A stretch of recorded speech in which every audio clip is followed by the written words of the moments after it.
Vojska Srbije dobila je značajno pojačanje u vidu 4 nova helikoptera Mi-35M koje je Beograd kupio od Moskve.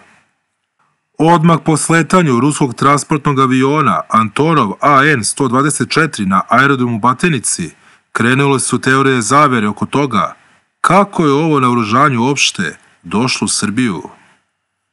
Ubice tenkova ili Putinovi leteći tenkovi dopremljeni su transportnim avionom AN-124 koji je pošao iz Rostova na Donu i leteo preko Crnog mora i Bugarske u Srbiju.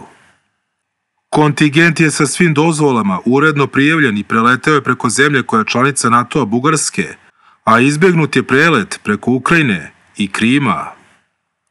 4 nova helikoptera Mi-35M koje je Srbija kupila od Rusije stigla su na aerodromu Batenici, čime je Vojska Srbije dokazala da je apsolutni lider u regionu po kvalitetu i snazi vojne opreme.